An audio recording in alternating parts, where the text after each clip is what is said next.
한번 같이 기도하시겠습니다. 사랑과 은혜 하나님 아버지 감사합니다. 오늘 이 무더운 날 함께 예배 드릴 수 있는 공동체 허락하신 하나님을 찬양합니다. 오늘 말씀을 통하여서 저에게 말씀하시고 저희가 배우게 하시고 깨닫게 하여 주시옵소서. 감사드리며 예수님의 이름으로 기도드렸습니다. 아멘. 아담과 하와가 두 아들을 낳았습니다. 첫째는 누구죠? 농사를 짓던 가인입니다. 둘째는 양을 치던 아벨입니다. 시간이 지나서 하나님께 이제 첫 제물을 드리는데, 첫째 가인은 자기가 열심히 일해서 수확한 농작물을 하나님께 드렸고요. 둘째는 양 새끼를 하나님께 드렸습니다. 그런데 하나님께서 가인의 제사는 받지 않으시고 아벨의 제사만 받으셨습니다. 왜 그러셨을까요? 여러분 양고기 좋아하십니까? 제가 요르단에 계신 선교사님 한번 수년 전에 방문한 적이 있는데, 요르단에 갔더니 이제 주로 먹는 고기가 양고기라고 하더라고요. 그래서 이제 마트에 가가지고 양고기 이제 사러 갔는데 그 볼 수 없었던 가격으로 그 양고기를 사서 집에서 구워 주셔서 이렇게 맛있게 먹었던 기억이 납니다. 근데 그 첫 입 먹는 순간 제가 왜 이렇게 고기에 집착하는지 모르겠는데 그 육즙과 아직도 잊혀지지가 않아요. 너무 맛있게 먹어서 양고기가 이렇게 맛있는 거였구나, 눈을 뜨게 해준 사건이었습니다. 혹시 하나님도 양고기를 좋아하셔서 아벨의 제사를 받으신 걸까? 또 이런 생각도 해봤습니다. 제가 쌍둥이거든요. 제가 둘째입니다. 혹시 하나님은 둘째를 첫째보다 더 둘째들 할렐루야, 이런 이제 나름대로 고민을 하는 거죠. 왜 하나님은 가인의 제사는 안 받으시고 아벨의 제사만 받으셨을까? 이 이야기가 창세기 이제 4장에 기록이 되어 있는데요. 아무리 눈을 씻고 찾아봐도 창세기 4장에서 그 이유가 답이 없는 것 같더라고요. 그런데 오늘 감사하게도 이 히브리서 말씀, 이 짧은 구절 안에 그 답이 있습니다. 4절 한번 같이 다시 읽겠습니다. 시작. 믿음으로 아벨은 가인보다 더 나은 제사를 하나님께 드림으로 의로운 자라 하시는 증거를 얻었으니 하나님이 그 예물에 대하여 증언하심이라. 그가 죽었으나 믿음으로써 지금도 말하느니라. 답이 나와 있습니다. 그 이유가 뭐라고 되어 있죠? 믿음으로. 아벨은 믿음으로 제사를 드렸기 때문에 하나님께서 받으셨다라고 분명히 기록되어 있습니다. By faith. 이 믿음으로라는 표현이 그러면 되게 쉬울 것 같지만 쉽지 않은 표현입니다. 히브리서 저자가 이 같은 장에서 1절에 이렇게 기록합니다. 믿음은 바라는 것들의 실상이요 보이지 않는 것들의 뭐래요? 증거다라고 나와 있습니다. 믿음이 바라는 것들의 실상, 확신이다. 그리고 보이지 않는 것들의 증거다라고 하면서 믿음이 없는 자는 하나님을 기쁘시게 못한다라고 이 히브리서 11장 읽다 보면 그런 말씀이 기록되어 있죠.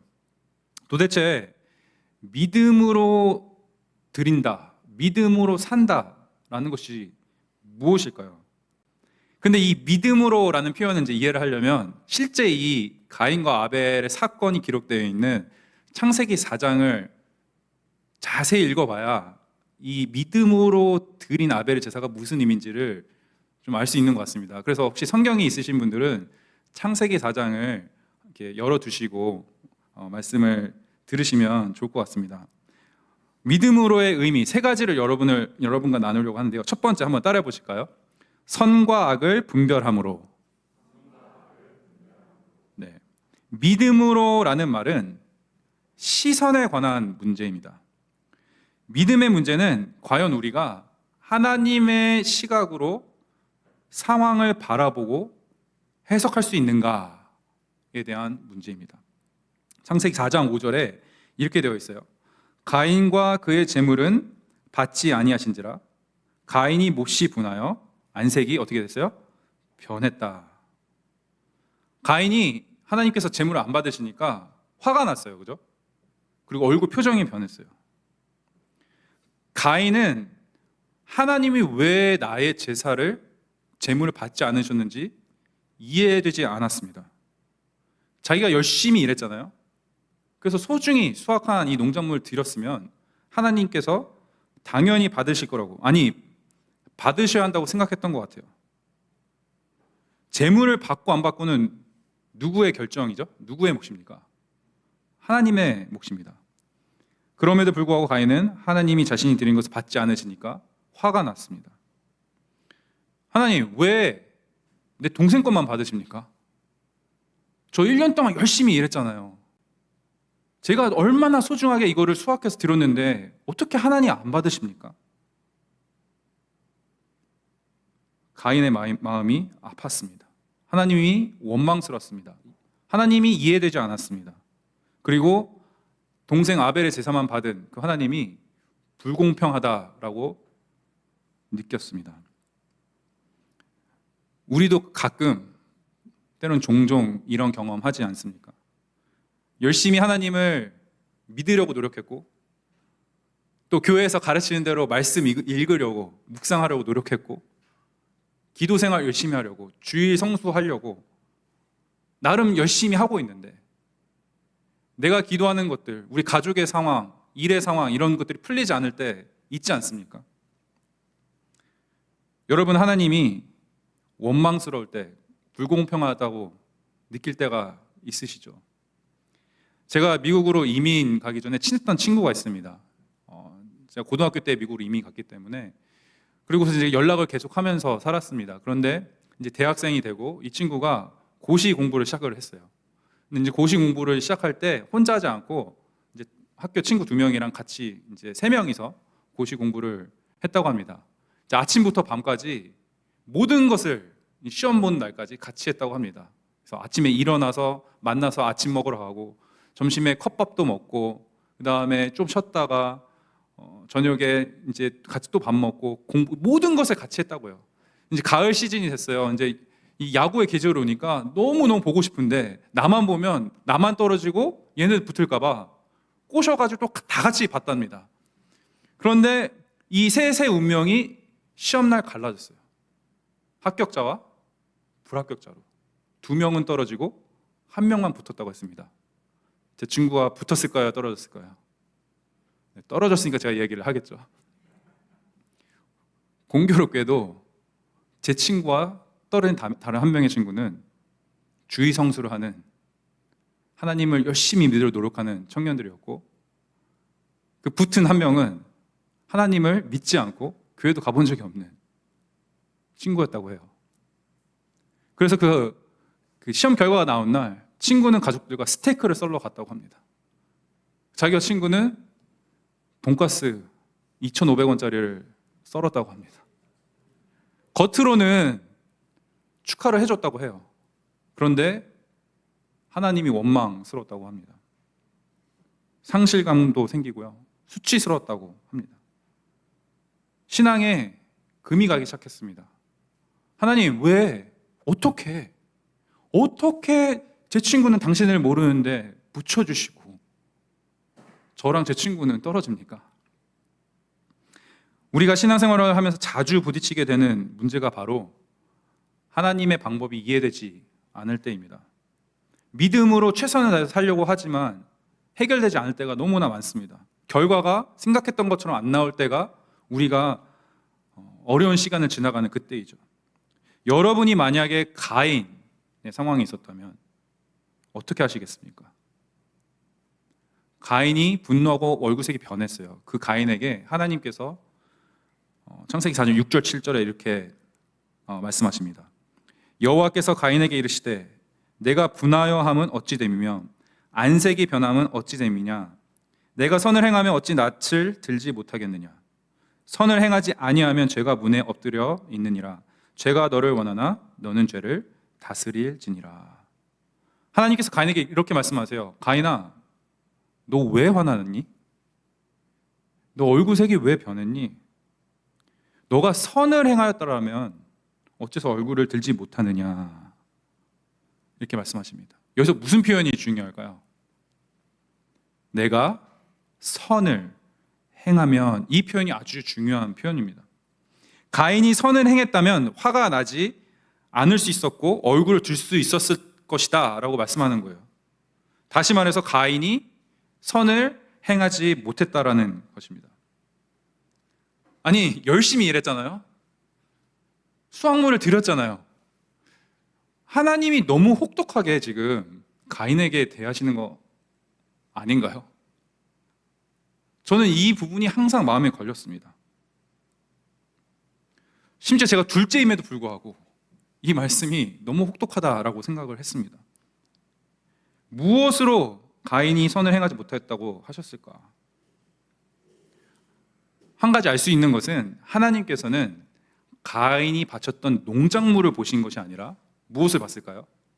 가인의 마음을 보신 것을 우리가 추측해 볼 수 있습니다. 가인이 제사를 드릴 때 그의 마음이 선하지 않았어요. 여러분, 이 선이라는 단어가 이제 원어로 토브라는 단어고 영어로는 good 이라고 그냥 나오거든요. 근데 이 단어가 제일 처음 등장하는 부분이 창세기 1장에 있습니다. 그 부분을 한번 같이 읽겠습니다. 창세기 1장 3절 4절 시작. 하나님이 이르시되 빛이 있으라 하시니 빛이 있었고 빛이 하나님이 보시기에 좋았더라. 여기에 좋았더라 이 부분이 선이라고 하는 그 단어 이 같은 단어거든요. 근데 이 앞에 표현이 되게 중요해요. 좋았는데 뭐에 좋았어요? 하나님이 보시기에 좋았다. 여러분, 여기서 우리가 알 수 있는 것은 선이라는 것은 하나님이 보시기에 좋은 것이 선이고 하나님이 보시기에 좋지 않은 것은 그럼 뭐예요? 악한 것이에요. 그러니까 지금 하나님의 시각으로 봤을 때 가인의 제사가 선하지 않았다라는 것이죠. 뭐가 기준이에요? 하나님의 시선이 기준입니다. 다시 말해서 가인이 드렸던 제물은 하나님께 드리는 제물이기 이전에 내가 드리는 제물이었던 거예요. 하나님께 드려야 되는 이 제물이 더 중요한 것인데 지금 가인에게는 뭐가 더 중요해요? 내가 드리는, 받는 분은 같은데 내가 드리는 제물이다라는 거예요. 여기에 지금 초점이 있다라는 것이죠. 하나님, 어떻게 내가 준비한 것을 안 받습니까? 내가 열심히 준비했는데요. 바로 그것이 선과 악을 분별하지 못했던 것입니다. 하나님의 시선이 그렇게 중요하지 않았어요. 그런데 여러분, 믿음으로라는 표현, 믿음으로 산다라는 것은요, 선과 악을 분별함으로 산다라는 거예요. 하나님 보시기에 좋은 것, 하나님이 기뻐하시는 것이 무엇인지 분별할 수 있어야 한다는 것입니다. 하나님이 좋아하는 것이 무엇인지 배워야 합니다. 그리고 고민해야 합니다. 그럼 아벨은 어떤 제사를 드렸어요? 믿음으로 제사를 드렸대요. 여기서 우리가 알 수 있는 것은 아벨이 믿음으로 드렸다는 것은 하나님이 이 제사의 주인공이었다라는 것을 알 수 있어요. 다시 생각해 보면 만약에 아벨의 제사를 하나님께서 받지 않으셨을 때 아벨은 화가 나지 않았을 거예요. 그리고 얼굴 표정 변하지 않았을 거예요. 왜냐? 제사를 받는 그 결정은 누가 하는 거예요? 하나님이시기 때문에 그것을 인정했던 것이죠. 미국 비전 그 팀이 이제 5월에 이제 방문 와서 같이 이제 다녔는데 기억나는 것 중에 하나가 피드백 가장 핫했던 좋았던 장소가 어디였냐면 성경 박물관이었습니다. 그 워싱턴 DC에 가면 뮤지엄 오브 더 바이블이라고 이제 신구약으로 이렇게 전시를 쫙 해놓은 데가 있어요. 그런데 이제 거기에 신약 전시관 쪽에 가면 마지막에 보는 영상이 하나 있습니다. 이렇게 길지 않은 영상인데 예수님께서 죽으시고 부활하신 다음에 엠마오길을 걸어가실 때 제자들이랑 이렇게 대화하시는 그 장면을 이제 재해석하면서 이제 한편의 이제 영상으로 만들었거든요. 그런데 여기서 아브람에 대한 이야기가 좀 나와요. 아브람이 이삭을 바치는 사건을 두고 이 나레이션 하는 부분이 나오는데 제가 들으면서 되게 감동이 있었던 부분이 있습니다. 거기에 이제 어떤 부분이 있었냐면 아브라함이 이삭을 100살 때 바쳤잖아요. 아브라함이 이삭을 바칠 때 그의 진짜 희생은 아들이 아니라 바로 아브라함 자신의 마음이었습니다 라는 부분이 나와요. 그러니까 아브라함이 기다리던 아들을 얻었는데 하나님이 그 이삭을 바치라는 거예요. 너무 황당하잖아요. 아니 지금 장난하시나? 100살에 이렇게 낳는데, 그런데 겨우 얻은 아들을 이 바치라는 그 요구에 아브라함이 화를 냈나요?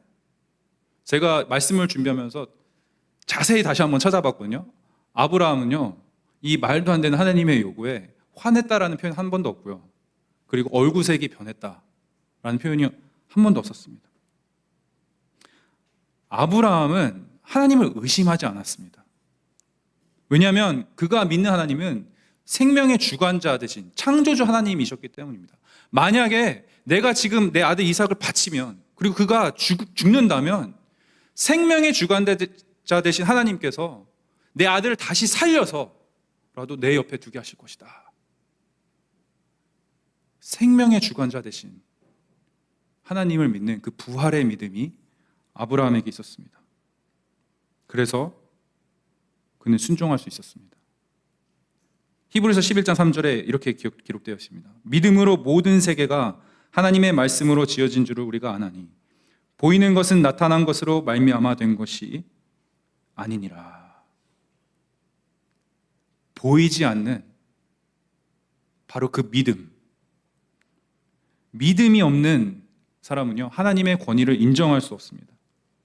믿음이 없이는 말씀으로 세계가 지어진 것을 알 수 없어요. 그래서 우리는 믿음으로 그 눈을 떠서 세상을 바라볼 수 있어야 됩니다. 선과 악을 분별함으로 세상을 살아갈 수 있어야 합니다. 하나님이 보시기에 좋은 것, 하나님이 기뻐하시는 것이 무엇인지 늘 배우고 고민하면서 살아가는 여러분이 되길 소원합니다. 두 번째로 이 믿음으로라는 표현은요, 한번 따라해 보시죠. 죄를 다스림으로. 믿음으로 사는 것은 죄를 다스리면서 사는 것을 의미합니다. 창세기 4장 7절 한번 같이 읽겠습니다.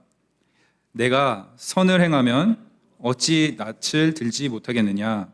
선을 행하지 아니하면 죄가 문에 엎드려 있느니라. 죄가 너를 원하나 너는 죄를 다스릴지니라. 참 감사한 게 이 창세기 4장의 주인공이 아벨이 아니라 가인이라는 거예요. 지금 가인이요, 하나님이 기뻐하시는 모습으로 선악을 분별하지 못한 상태로 제사를 드렸어요. 실패했죠, 첫 번째.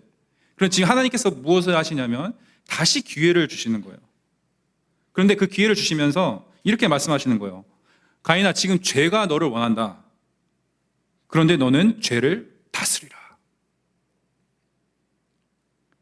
이 말이 무슨 말이냐면요, 선과 악을 분별하지 못할 때가 바로 그때가 죄를 짓기 일보 직전인 상태라는 것입니다. 죄의 다스림을 받기 바로 직전이란 말입니다. 그때, 바로 그때 죄를 다스려라, 죄와 싸워라 라고 하나님께서 말씀하십니다. 하나님께서 인간을 창조하시면서 특별한 권위를 주셨어요. 다스리는 권위를 주셨어요. 그래서 인간을 창조하시고 모든 생물을 어떻게 하라고 그래요? 다스려라. 그리고 나서 이 사장에 오니까 뭐를 또 다스리라고 해요? 죄를 다스려라. 권위를 주시는 것은 기회를 주시는 것이거든요. 지금 가인에게 다시 기회가 왔어요. 물론 믿음으로 제사를 드리지는 못했지만, 분노했지만, 얼굴색이 변했지만 다시 기회를 주신 거예요. 어떤 기회예요? 죄를 짓지 않을 수 있는 기회를 주셨어요. 바로 이것이 하나님께서 우리에게도 원하고 계신 것입니다. 우리에게 부여된 권위가 있는 그 영역이 있어요. 자리가 있어요. 가정에서, 일터에서 나의 영향력이 미치는 그런 공동체가 있고요. 범위가 있습니다. 바로 그 울타리 안에서 선악을 분별할 기회, 죄를 다스릴 기회를 주시면서 하나님께서는 늘 우리에게 바라십니다. 내가 기뻐하는 모습으로 다시 한번 살아봐라. 근데 이렇게 죄를 다스리는 말씀에 가인이 어떻게 반응하죠? 창세기 4장 8절입니다. 가인이 그의 아우 아벨에게 말하고 그들이 들에 있을 때 가인이 그의 아우 아벨을 어떻게 했어요? 쳐 죽이니라. 자기 동생을 죽여요. 근데 한번 생각해 보시죠. 제사를 받지 않은 건 누구예요? 하나님이잖아요. 그런데 왜 가인은 동생을 죽였을까요? 가인은요, 하나님이 자기의 제사를 받지 않은 이유를 아벨에게서 찾았어요. 아벨의 제사는 분명 하나님이 보시기에 선했는데 가인이 봤을 때는 아벨의 제사가 악했던 거예요. 왜냐? 하나님께서 내 건 안 받으셨으니까. 가인의 눈에는 아우의 제사가 악했습니다. 그래서 소위 말하는 괘씸죄에 걸렸어요. 너 잘 걸렸다. 자기의 길을 가로막은 사람처럼 취급을 한 것이죠. 그래서 죽입니다. 바로 이 순간에 가인은 죄의 다스림을 받는 상태로 빠져버립니다. 죄의 노예가 됩니다. 가인이 자기의 죄를 다스리지 못했던 이유는 자기의 생각, 자기의 판단, 자기의 행동이 악할 수도 있다라고 생각하지 않았기 때문입니다. 왜 그래요? 그 안에는 교만이라는 것이, 자존심이라는 것이 뿌리 잡고 있기 때문이에요. 그래서 예수님이 마태복음 7장에 이런 말씀하셨어요. 어찌하여 형제의 눈 속에 있는 티는 보고 내 눈 속에 있는 들보는 깨닫지 못하느냐. 저희들 모두가 잘하는 것이 하나 있습니다. 관찰하는 걸 우리는 참 잘해요. 그죠? 나한테 잘못 걸린 사람들에 대한 관찰은 물론이거니와 우리가 같이 동역하거나 함께 신앙생활을 나누는 분들도 관찰도 잘해요. 근데 문제는 뭐냐면 관찰만 하면 되는데 이 관찰한 부분을 가지고 복음처럼 또 나누는 걸 또 잘해요. 너 그 들었어? 그 사람, 그분이 그렇게 했대. 마치 그것이 진리인 것처럼, 복음인 것처럼 나누는 것을 잘하고 또 전파합니다. 성경을 읽을 때도 우리는 이런 버릇이 있습니다. 내가 세운 기준, 판단으로 성경을 읽고 해석하기 시작합니다. 저도 그랬거든요. 저는 이제 저를 가장 이 성경을 읽으면서 답답하게 하고 힘들게 했던 이제 이야기는 노아의 홍수였습니다. 노아의 홍수, 이제 노아와 가족 8명이 이제 살게 되는데, 노아를 포함해서 도대체 왜 하나님은 8명만 살리셨을까? 아니, 사랑의 하나님이시라면서요. 은혜의 하나님이시라면서요. 아무리 사람들이 죄를 짓고 그래도 그렇지 한 번 더 용서할 수 있지 않았습니까? 라는 생각이 계속 있었습니다. 그래서 몇 년 동안 되게 이 부분 때문에 신앙이 흔들리는 것 같았어요. 진짜 하나님이 좋으신 거야? 이런 생각이 계속 드는 거예요. 그런데 제가 대학생 때 이 부분을 묵상을 하다가 짧은 한 구절이 눈에 들어왔습니다. 창세기 8장 16절인데요.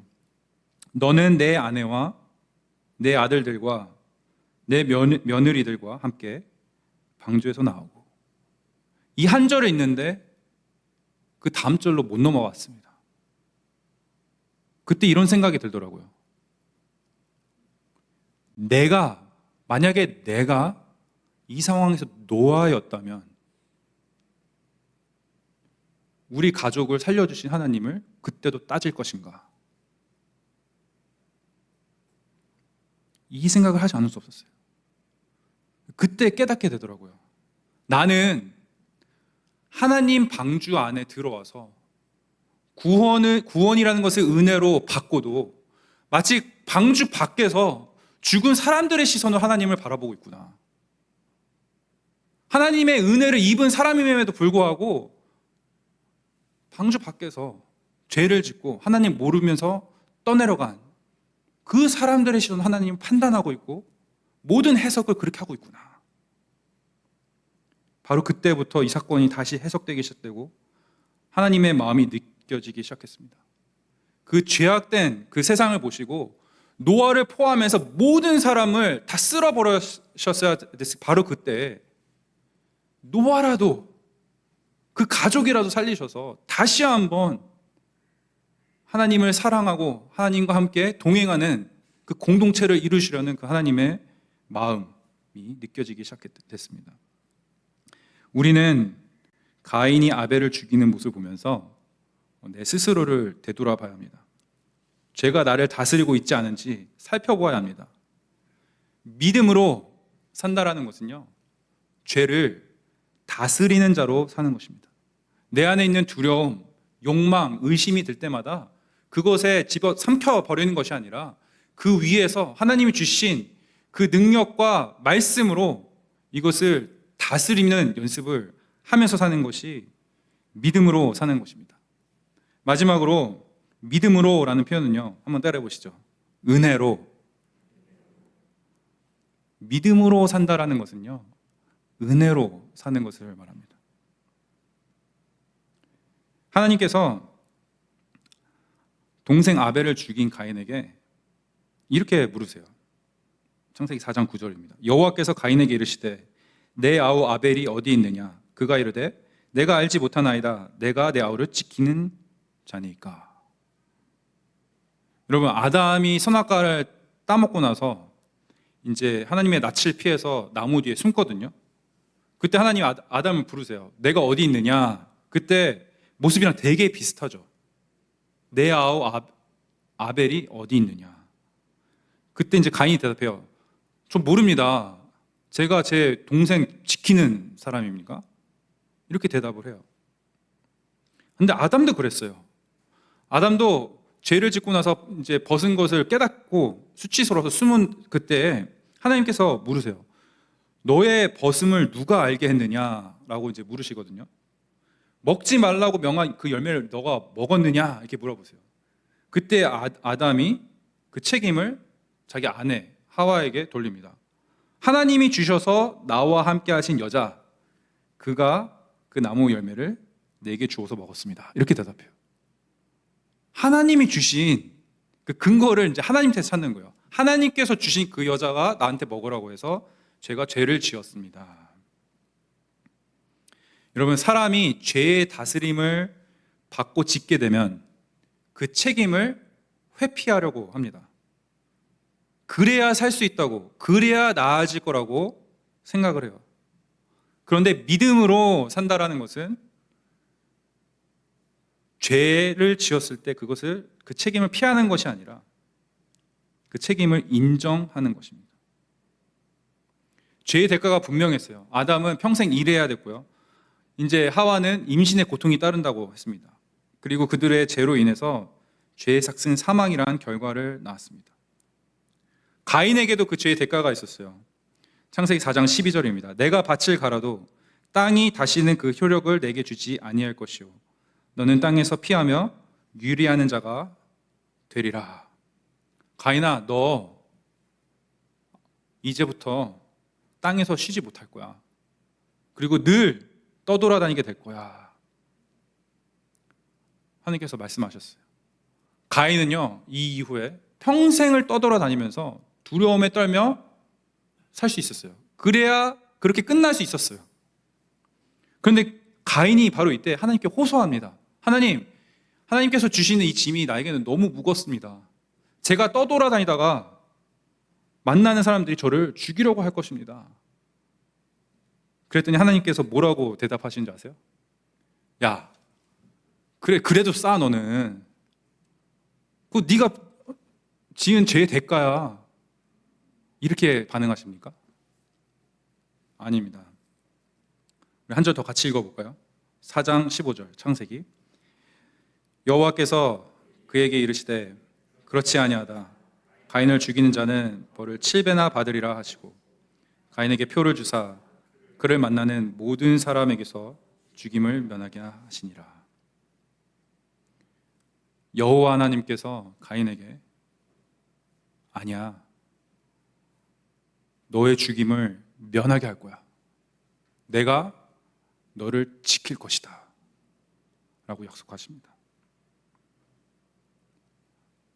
선과 악을 분별하지 못한 그 첫 번째 실패를 한 가인에게 그 두 번째 기회에 동생은 죽이지 말았어야 할 때 바로 그때 자기 분노에 모이겨 동생을 죽인 그 이후에 하나님이 가인을 버리지 않으셨어요. 그리고 그가 살 길을 다시 열어주십니다. 질투한 자에게, 분노한 자에게, 죄의 책임을 회피한 자에게, 평생 두려움으로 살아가도 마땅한 그 자에게 표를 주셨다는 기록이 있습니다. 이 표가 무슨 표입니까? 하나님의 은혜의 표입니다. 이것이 우리에게는 예수님의 죽음과 부활로 인한 은혜의 표인 것이죠. 이것이 바로 십자가의 사랑입니다. 가인과 같이 선한 것이 하나도 없는 우리에게도 그 은혜의 표를 허락하시는 하나님이십니다. 아담이 벌거벗은 그 수치심에 눌려 그때 그런 부끄러운 모습이 우리 가운데도 있지만 은혜로 덮어주시는 하나님이십니다. 인생의 바닥을 치며 살아가는 그 순간에 더 이상 나에겐 기회가 없구나. 바로 그때 하나님께서 말씀하세요. 너가 진 짐 많이 무겁지? 수고가 참 많다. 이제 나한테 와서 쉬어라.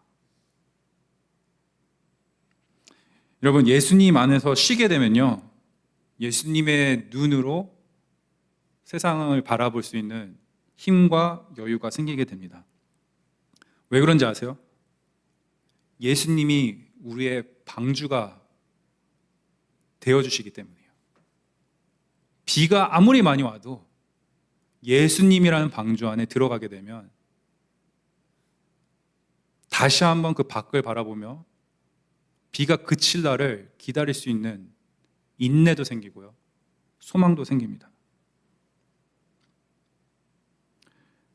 이 세 가지, 그럼 우리가 이 말씀을 듣고 도대체 어떻게 적용할 수 있을까? 간단하게 나누고 마치려고 합니다. 먼저 믿음으로 첫 번째가 선과 악을 분별함으로 산다라는 것이었는데, 이 부분을 여러분께 이제 도전하고 싶은 것은 이런 질문을 하는 버릇, 습관을 들여봤으면 좋겠어요. 한번 따라해 보실까요? 하나님이 기뻐하실까? 라는 질문을 좋은 일을 할 때에도, 좋은 동기로 내가 어떤 일을 할 때에도 한 번 더 물어보시면 좋지 않을까 라는 생각이 듭니다. 왜냐하면 우리는 늘 욕망 가운데 살기 때문에 그 동기를 잊어버린 채 나는 좋은 마음을 한다고 하지만 하나님 눈에는, 하나님 시선에는 야, 그거 지금 할 때 아니야 라고 말씀하실 수도 있거든요. 그렇기 때문에 우리가 어떤 좋은 동기인 것 같아 보여도 다시 한번 이 질문을 해보시면 좋을 것 같습니다. 두 번째, 죄를 다스림으로. 죄를 다스린다라는 것은 어떻게 보면 이 가인의 이 상황 가운데 봤을 때 질투를 다스리고 화를 다스리는 것과 같습니다. 그럴 때 있죠. 어떤 상황 가운데 있을 때 대화 가운데 아니면 어떤 관계 가운데 나 이러면 안 되는데, 이건 아닌 것 같은데, 이렇게 하면 안 될 것 같은데, 이런 생각이 들 때가 있어요. 그때가 바로 이 성령님께서 여러분 마음 가운데 외치는 순간입니다. 우리 귀에는 들리지 않지만 여러분 마음 가운데 그런 생각이 들었다는 것은 바로 그때야. 지금 죄를 다스려야 돼. 바로 그때가 여러분께서 하고 싶은 말, 특히 자녀를 훈계하거나 부부 가운데 어떤 대화를 할 때 하고 싶은 말이 이만큼 있어도 때로는 그것을 멈출 수 있어야 된다라는 것이죠. 그런 마음이 들 때가 바로 하나님께서 성령님을 통해서 여러분에게 외치고 있는 겁니다. 지금이야. 지금이라도 멈춰. 할 수 있어. 그런데 사람이 한번 화가 나면요, 멈추기가 쉽지 않잖아요. 자녀를 훈계할 때도 훈계하고 나면 이제 후회하시는 분들 제가 많이 듣긴 하는데 그 이유가 말을 뱉어놓고 이제 방에 들어가서 후회를 하는 거예요. 그러니까 1절만 할 걸. 괜히 2절까지 했네. 이게 멈추는 게 진짜 쉽지 않습니다. 그럼 또 절망 가운데 이제 굴에 들어가는 거죠. 그런데 너무나 감사한 것은 선과 악을 분별하지 못했고 또 죄를 다스림을 이제 받았을 그때 위에 두 가지를 실패했을 때 우리가 할 수 있는 적용은 예수님 없이 우리는 살 수 없구나 라는 것을 다시 한번 기억할 그때라는 것입니다. 여러분이 바닥을 칠 그때에는 이렇게 기도하세요. 예수님 없이 나는 오늘 하루도 살아가기가 쉽지 않습니다. 그렇게 되면 하나님께서 다시 새 힘을 허락하실 것입니다. 여러분 옆에 분과 이렇게 한번 응원하면서 격려하면서 말해볼까요? 우리는 믿음으로 살 수 있습니다. 네, 우리는 믿음으로 살 수 있습니다. 하나님께서 예수님의 그 십자가의 능력을 우리에게 보여주셨습니다. 죽음을 이기는 그 능력, 부활의 능력이 우리에게 주어졌기 때문에 선악을 분별할 수 있고요, 죄를 다스리면서 살 수 있고요, 또 은혜로 다시 일어설 수 있습니다. 오늘 이 주일 하루가 또 더우니까 짜증이 많이 나시잖아요. 이 더운 이 무더위에 하나님께서 주시는 그 뜨거운 사랑, 은혜를 충분히 경험하시면서 또 이번 한 주를 승리하시는 저와 여러분에게 주님의 이름으로 축원드립니다.